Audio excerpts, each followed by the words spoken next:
कराची में मस्कन चौरंगी पर होने वाले धमाके की तहकीकात जारी हैं। धमाके से दूर दूर तक इमारतों को नुकसान पहुंचा है। BDS की जानिब से इब्तदाई रिपोर्ट भी मंजर आम पर आ गई है। इस वक्त इलाके की क्या सूरत हाल है, ये बता रहे हैं नुमाइंदा जियो न्यूज़ काशिफ मुश्ताक। जी बिल्कुल, इस वक्त हम आपको मस्कन चौरंगी से रिपोर्ट कर रहे हैं। सुबह 9:05 पर जो है वो एक फ्लैट के अंदर धमाका हुआ और उसके बाद यहाँ भगदड़ मच गई। इब्तदाई जो BDS की रिपोर्ट है उसके मुताबिक जो धमाका था वो नेचुरल गैस की वजह से पेश आया है। अब पुलिस और रेंजर्स की जानिब से इस पूरे इलाके को कॉर्डन ऑफ किया गया है और मैं इस वक्त मस्कन चौरंगी पर ही मौजूद हूँ।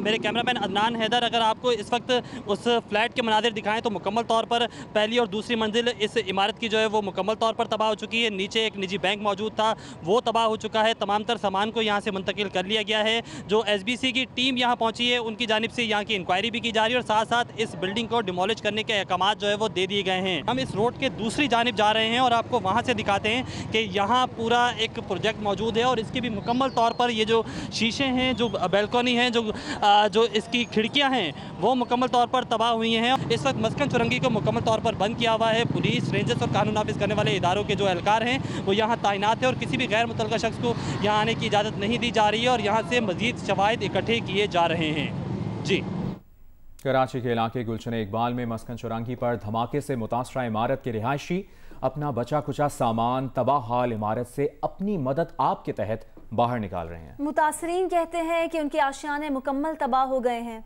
मजीद बता रही हैं उनीबा जमीर शाह।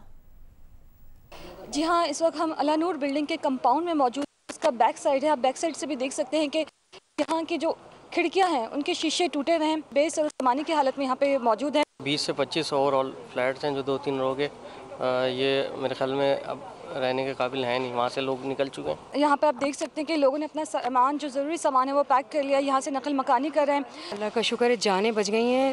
ये मौजा है, घर की हालत आप देखेंगे तो लगेगा नहीं कि कुछ बचा था। पिलर्स का टूट गए, जीना टूट गया, बीम टूट गई और लोग बता रहे हैं कि वो अक्रॉस द रोड जाके गिरे हैं, मतलब 30 to 40 फीट जाके दूर जाके गिरी हैं चीज़ें हैं।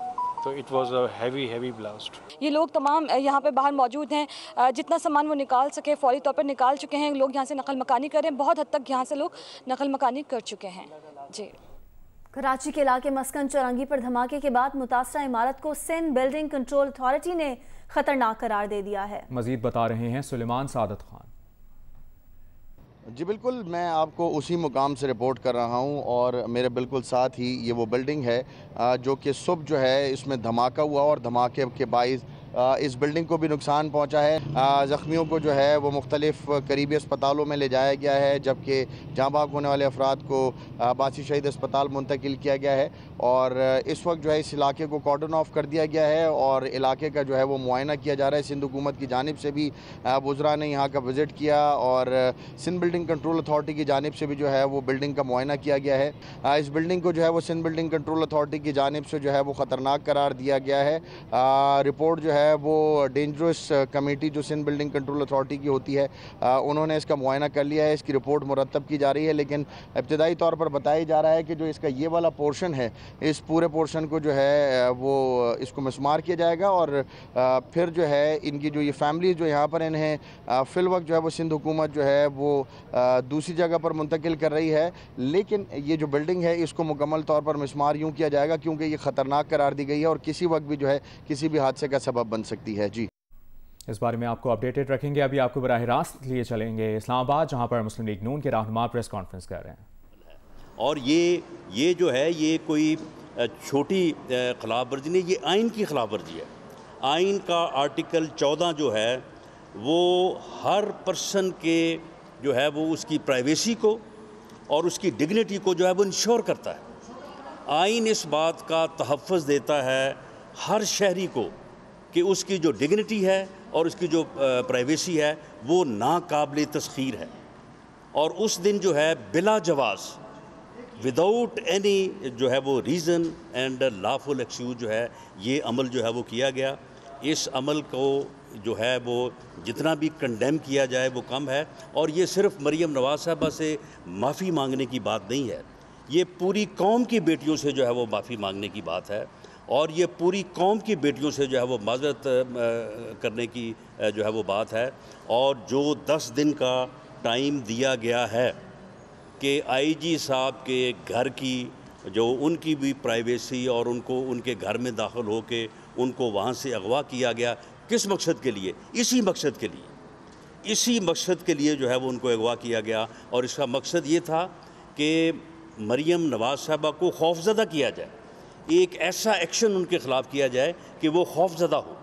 ये सियासी इंतकाम था। तो इसके ऊपर जो है वो 10 दिन में जो इंक्वायरी रिपोर्ट आएगी उसमें इस वाक़े के ज़िम्मेदारों का भी तयन जो है वो होना चाहिए। ये हमारा मुतालबा है और हम किसी सूरत इस मुतालबे से जो है वो पीछे नहीं हट सकते।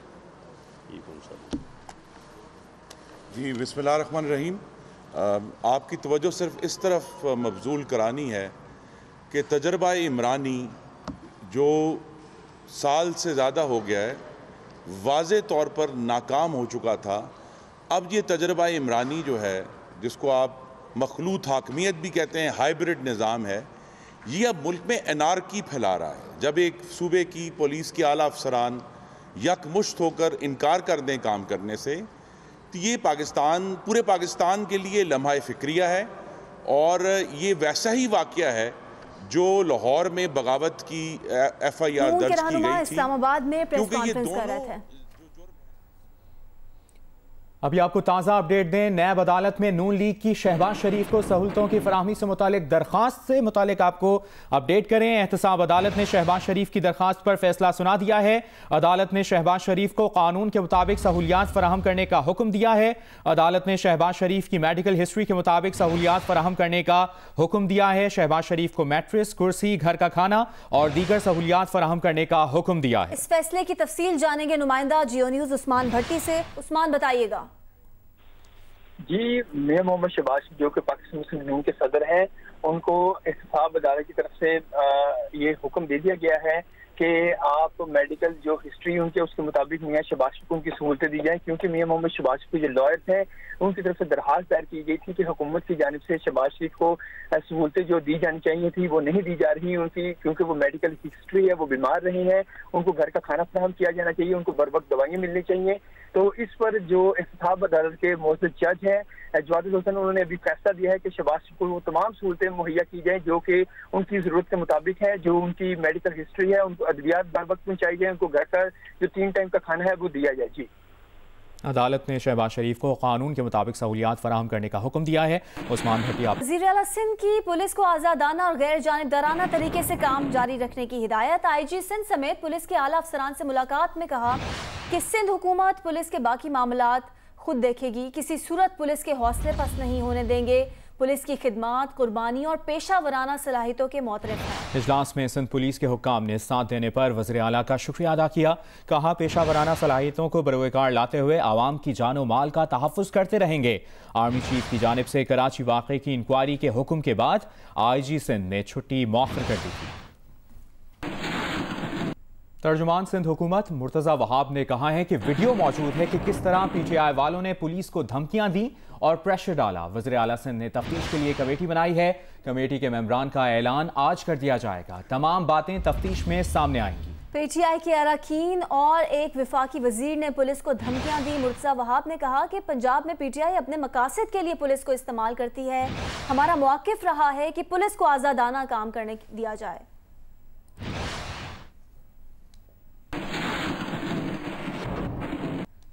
रहनुमा मुस्लिम लीग नून शाहिद खाकान अब्बासी ने कहा कि कराची के वाक़े पर वज़ीर आज़म का एक बयान नहीं आया। बदनसीबी है कि मुल्क का वज़ीर आज़म विफाक और सूबों में टकराव का माहौल पैदा कर रहा है। क्या आपको मुल्क विफाक और सूबों की परवाह नहीं? बोले, मुल्क का वज़ीर आज़म मुल्की मामलात और मईशत से नाआशना है।